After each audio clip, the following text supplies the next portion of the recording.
Assalamu alaikum muhtaram televizor ko'rguvchilar. Ko'rib atqaninglar Erkin Osiyo radiosi To'r televiziyasining haftalik xabarlar programmasi. Mazkur programmamizda mush bir hafta jarayonida radiomizda berilgan bir qism muhim xabarlarni eslatib o'tmoqchimiz. Men Erkin. Men Gulchehra. Dünya Uyg'ur qurultayi raisi Rabia Qadiri xonim Xitoyning tinch taraqqiyot haqidagi aqtashlik kitobiga inkos qaytirib, mazkur kitobning Xitoyning amaliyatiga uyg'un emasligini ko'rsatdi. 6 sentabr Xitoy Davlat ishlar mahkamasi axborot ishxonasi Jungoning tinchlik taraqqiyoti aqtashlik kitobi e'lon qilib, Xitoy hukumatining tinch taraqqiyot yo'lida qat'iy tavranmay mangdiganligini jakalagan. Xitoy bu aqtashlik kitob yana davlat butunligining Xitoyning eng oliy manfaat ekanligini ta'kidlash bilan birga, dunyoni Xitoyning ichki ishlariga aralashmaslikka ogohlantirgan. Rabia Qadiri xonim kitob haqida to'xtalib, Xitoy tajovuzchilik va bostirish bilan hech qachon tinch taraqqiy qilolmaydi deb ko'rsatdi va tinch taraqqiyot degan bu atalg'uning Xitoyning amaliyatiga uyg'un kelmaydiganligini ta'kidladi. Birlashma agentligi e'lon qilgan sonliq ma'lumotlarga qaraganda 11 sentabr vaqasidan keyin butun dunyo bo'yicha jazolangan 35 ming odamning 7 mingdan ko'pragi Xitoyda bo'libmi Uyg'ur elida qo'lga ilinganlar ekan. Xabarda ko'rsatilishicha, Xitoy 11 sentabr vaqasidan keyin terrorlikqa olgan qarshi qonun bakmi mujmal bo'lib, Xitoy bu jarayonda davlat bexatarligi tahdid solgan degandek jinoyatlarni terrorlik deb qarab 7 mingdan ortiq odamni qo'lga olgan. Xabarda mundaq deyilgan: Xitoy hukumat doiralari e'lon qilgan ma'lumotlarga asoslanganda, bu kishilarning ko'p qismi Xinjiangda qo'lga ilingan.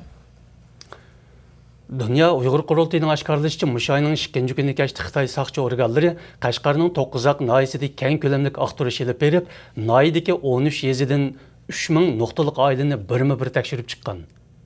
Bayonotchi Dilshod Reshidning bildirishicha, 9 uy aqtirish harakatiga bir markaziy ko'chadagi chiroq to'rikiga chaplangan milliy mustaqillik mazmunidagi 3 parcha tashviqot varaqasi sabab bo'lgan. Tashviqot varaqasida yashasin mustaqil Uyg'urlar, Xitoy ko'chmanlari vatanimizdan yo'qolsin deganga o'xshash sho'rlar Uyg'urcha va Xitoycha bo'lib ikki xil tilda yozilgan ekan. Mazkur harakatda hozirga qadar qanchalik odamning qo'lga ilinganligi bo'lsa ma'lum emas. Bosh shtabi Nyu-Yorkdagi kishilik huquqni kuzatish tashkiloti Xitoy hukumatidan yaqinda Malayziya, Tailand va Pokiston qatorliq mamlakatlardan Xitoyga majburiy qaytirib ketilgan Uyg'urlarning izdirakini qildi. Amerika ovozining xabar qilishicha, kishilik huquqni kuzatish tashkiloti Xitoy hukumatini boshqa davlatlarga besim ishlatib, Uyg'urlarni chegaradan qo'g'lab chiqarishga majburlamaslikka da'vat qilgan. O'tgan oyda Malayziya hukumati shu yerda turayotgan 17 nafar Uyg'urni tutib kelib, ularning 11 nafarini Xitoyga qaytirib bergan hamda boshqa 5 nafari ustidan tekshirish elib berayotganligini bildirgan edi. Dünya Uyg'ur qurultayi uqtirish chiqarib 4-chi navbatli xalqaro Uyg'ur ayollarini tarbiyalash kursining mush oyning 24-chi kunidan 26-chi kunigacha Estoniya poytaxti Tallinnda o'tkazilganligini e'lon qildi. Uqtirishda bildirishdi, kursda Uyg'ur ayollarining kishilik huquq va demokratik harakatlarga ishtirok qilishining muhimligi degan temada maxsus muzokara olib berilar ekan. Uqtirishdan oshkorlanishicha, bu qitimqi kursni Estoniya parlament a'zosi Juku Kali Reytapandi, Xalqaro Uyg'ur kishilik huquq va demokratiya fondi, Vakolatsiz millatlar tashkiloti va Amerika demokratiyani olg'a surish jamiyati birlikda tashkillaydi ekan.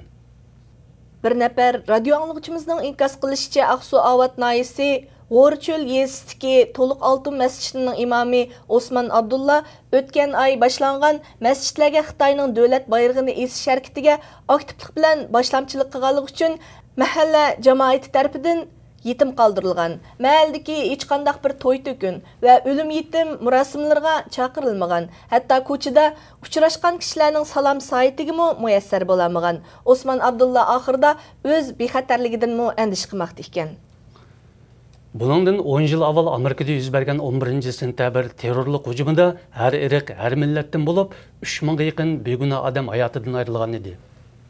Bu fojia ota-onalarni ballardan, ballarni ota-onalardan, ba'zilarini hamrohlari va do'st yoralaridan vaqtsiz ayirgan. Shu fojianing bevosita qurboniga aylanganlar ichida ayni chog'da Nyu-Yorkdagi savdo markazida ishlaydigan Uyg'ur qizi Go'har Seyit Mamatma bor. Aradan 10 yil o'tgan bo'lsa-mu, Go'harning ota-onasi qizini hozirmi hayot degan umidini uzmadi. Go'har Seyit Mamat ayni yili amdil 24 yoshga kirgan.